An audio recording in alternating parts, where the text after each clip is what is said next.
All right, let's jump right into it. Today, we're stepping squarely into the shoes of a crop detective. If you've ever walked your field or, inspected your greenhouse and noticed your plants just aren't looking quite right, then you already know that finding the exact root cause can feel a bit like solving a giant puzzle. Well, today, we are cracking one of the most common and, frankly, frustrating cases in agriculture: nutrient deficiency. Specifically, we're going to be looking at a seriously powerful tool to solve it, which is chelated manganese. It all starts with a simple yet incredibly frustrating question. Why are your new plant leaves turning yellow? As a grower, seeing yellowing leaves on your brand new flush of growth is a classic distress signal. It's basically the plant's way of flashing a giant warning light at you. But the field can be a tricky place, and this single symptom can actually point to a few different culprits.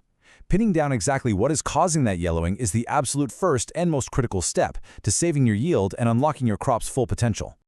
Okay, let's dive into this diagnostic contrast, because this is exactly where a lot of misdiagnoses happen out in the field. When new leaves turn yellow, your mind might instantly jump to an iron deficiency. It's super common, but look closely at the comparison.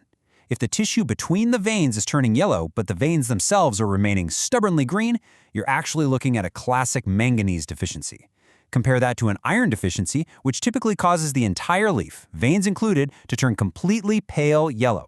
It's a subtle visual difference for sure, but correctly identifying this specific green vein pattern is the absolute key to choosing the right treatment. Section 1. Powering the plant and why manganese actually matters. Shifting from those visible symptoms to the invisible processes, manganese acts as an absolute workhorse for the plant. You can really think of it as an invisible engine. It plays a starring role in photosynthesis by aiding in chloroplast synthesis, literally helping the plant build the exact machinery it needs to harvest sunlight. But beyond that, it activates crucial enzymes like superoxide dismutase, which drastically improves a crop's stress resistance. It's also hard at work aiding nitrogen metabolism, giving a massive boost to seed germination, promoting pollen tube elongation, and ultimately improving the final quality of your fruit. Basically, when manganese is missing, all of these internal engines just start to stall out. Section 2. The solution. Chelated versus ordinary salts. Now that we've identified our chemical culprit, it's time to talk about the weapons we have to actually fix the problem. To understand the most effective solution, we have to define a very specific chemical process, which is EDTA chelation. Now, think of chelation as providing a microscopic suit of armor for the nutrient. This process physically shields the manganese ion, completely protecting it against precipitation in a moderate pH range of roughly 4 to 6.5. Because the nutrient is all wrapped up and protected, it won't unexpectedly bind with other elements in the soil or the water. And crucially, it prevents the fertilizer from burning or injuring the delicate leaf tissue when you apply it directly.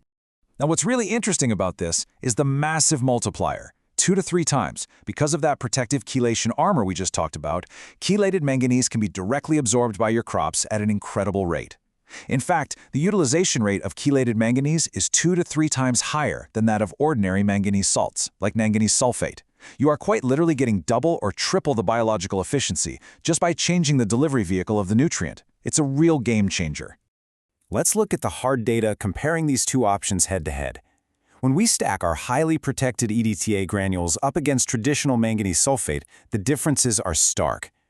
Looking at absorption efficiency, the chelation armor gives EDTA incredibly high efficiency, while the ordinary sulfate is easily fixed and trapped by the soil before the plant can even get to it. And notice the pH stability.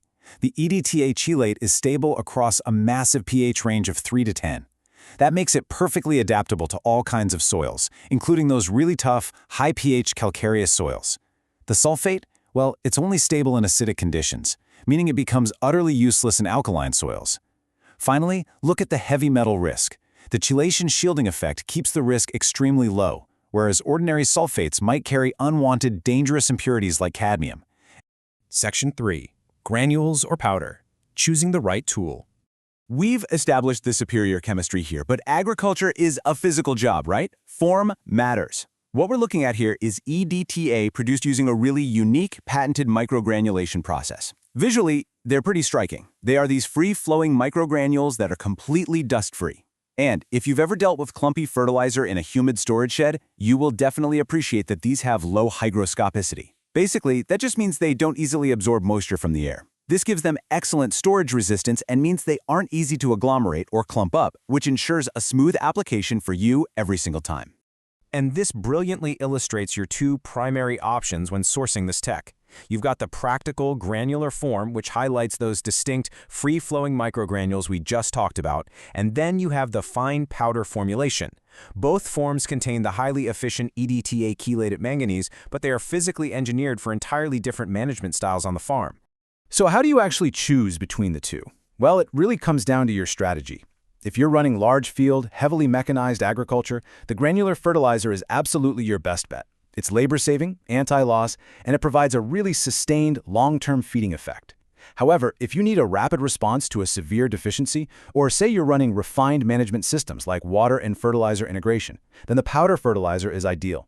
It offers a super fast effect and incredibly flexible allocation. The granular form just brilliantly combines the convenience of traditional granules with the high-tech efficiency of the chelation technology. Section 4. Application and crop benefits. So we know the science and we know the tools. The benefits of correcting this deficiency out in the field literally ripple across almost every type of crop you can imagine. For field crops like wheat, corn, and rice, it actively prevents gray spot disease. If you're growing cash crops, cotton, rapeseed, soybeans, it is absolutely vital for promoting healthy pod setting. For fruit and veg growers tending to apples, citrus, tomatoes, or grapes, this is exactly how you correct that dreaded yellow leaf disease we talked about earlier.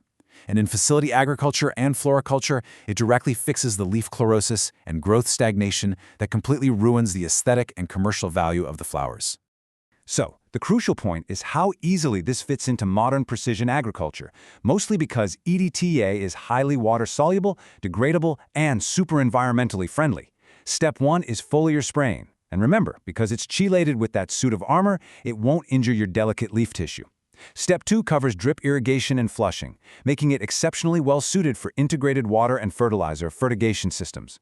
And Step 3, it can simply be used as a highly effective soil-based application. It's super compatible, meaning it can even be mixed directly with neutral or weakly acidic pesticides and other fertilizers. We've seen how chelated manganese offers 2 to 3 times the absorption rate, how it protects against heavy metal impurities, and how it remains remarkably stable across almost any soil pH.